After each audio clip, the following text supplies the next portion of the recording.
بسم اللہ الرحمن الرحیم۔ عزیزان محترم، ہمیں حضور اکرم صلی اللہ علیہ وسلم سے محبت ہے اور ہم عشق رسول صلی اللہ علیہ وسلم کا دعویٰ کرتے ہیں، تو ہمیں اپنے کردار اور عمل سے دکھانا چاہیے کہ ہمیں واقعی یہ محبت اور عشق رسول صلی اللہ علیہ وسلم حاصل ہے۔ وہ کیسے؟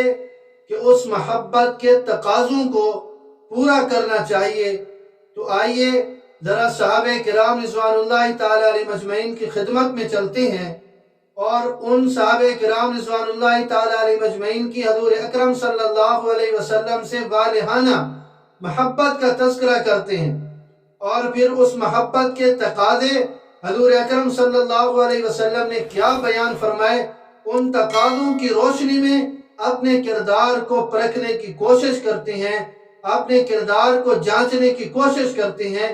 چنانچہ المعجم الاوسط للطبرانی میں حضرت عبد الرحمن بن ابی قراد فرماتے ہیں کہ ہم لوگ جناب رسول اللہ صلی اللہ علیہ وسلم کی خدمت میں حاضر تھے۔ آپ صلی اللہ علیہ وسلم نے وضو کے لیے پانی طلب فرمایا، اس میں اپنا دست مبارک ڈالا، پھر وضو فرمانے لگے۔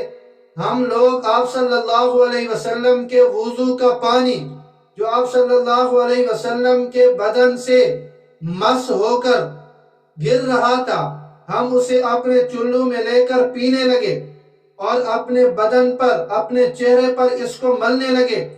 آپ صلی اللہ علیہ وسلم نے ہم سے دریافت فرمایا کہ تمہیں ایسا کرنے پر کیا چیز آمادہ کر رہی ہے، تم یہ کیوں کر رہے ہو؟ ہم لوگوں نے جواب دیا کہ اللہ اور اس کے رسول کی محبت، یعنی ہم اللہ اور اس کے رسول کے ساتھ محبت کی وجہ سے یہ کام کر رہے ہیں۔ تو آپ صلی اللہ علیہ وسلم نے یہ سن کر فرمایا کہ یہ تو تمہاری محبت ہے، تم اگر چاہتے ہو کہ اللہ اور اس کا رسول بھی تم سے محبت کریں تو پھر 3 کام لازمی کرنا۔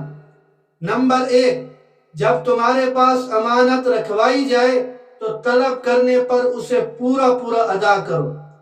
آپ صلی اللہ علیہ وسلم نے یہ جو فرمایا کہ امانت رکھنے پر اور پھر اس کے طلب کرنے پر پورا ادا کرنا، اس پر آپ صلی اللہ علیہ وسلم نے اپنا کردار یوں پیش کیا، اپنا اسوہ یوں پیش کیا کہ جو آپ صلی اللہ علیہ وسلم کے جانی دشمن تھے، وہ آپ صلی اللہ علیہ وسلم کی جان لینے، آپ صلی اللہ علیہ وسلم کے مکان کا محاصرہ کر چکے تھے، انہی کی امانتیں آپ صلی اللہ علیہ وسلم کے پاس تھی۔ اور عرب میں امین کے لقب سے آپ صلی اللہ علیہ وسلم کو یاد کیا جاتا تھا، اور آج بھی آپ صلی اللہ علیہ وسلم کو امین کے لقب سے یاد کیا جاتا ہے۔ تو یہ آپ صلی اللہ علیہ وسلم نے اپنے کردار سے جو دکھایا، امت کو بھی اس چیز کی تعلیم دی کہ اللہ اور اس کا رسول بھی تم سے محبت کریں تو یہ چیز لازمی ہے۔ اور دوسرے نمبر پر فرمایا کہ جب بھی بات کرو تو سچ بولو، اور یہ بھی اپنے کردار سے اور اپنے اسوہ سے جناب رسول اللہ صلی اللہ علیہ وسلم نے یوں ثابت کر کے دکھایا کہ 40 سال آپ صلی اللہ علیہ وسلم مکہ میں رہے، اور پھر ان کے سامنے جب اپنی ذات کو رکھا کہ 40 سال میں نے تمہارے اندر گزارے ہیں، تم نے مجھے کیسے پایا؟ انہوں نے کہا کہ ہم نے بارہا تجربہ کیا، ایک بار نہیں، بارہا ہم نے تجربہ کیا، بارہا آپ کو آزمایا، ہم نے آپ کو سچ کے علاوہ کچھ آپ سے نہیں سنا، ہم نے آپ کو سچا پایا۔ اپنی امت کو بھی یہی تعلیم دی، جب بات کرو تو سچی کرو، جھوٹ کبھی نہ بولنا، جھوٹ بنیاد ہے برائی کی، جھوٹ جڑ ہے برائی کی۔ تو اس سے آپ صلی اللہ علیہ وسلم نے منع فرمایا۔ اللہ اور اس کا رسول اگر تم سے محبت کریں تو پھر اس کے لیے لازمی ہے کہ تمہیں بات کرتے ہوئے سچ بولنا پڑے گا۔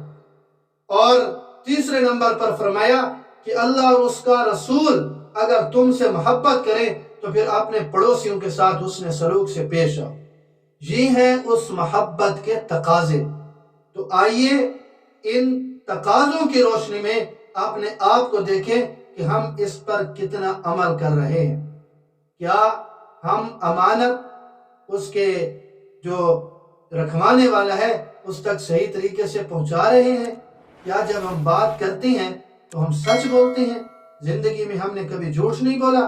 اور کیا ہم پڑوسیوں کے ساتھ حسن سلوک سے پیش آتے ہیں؟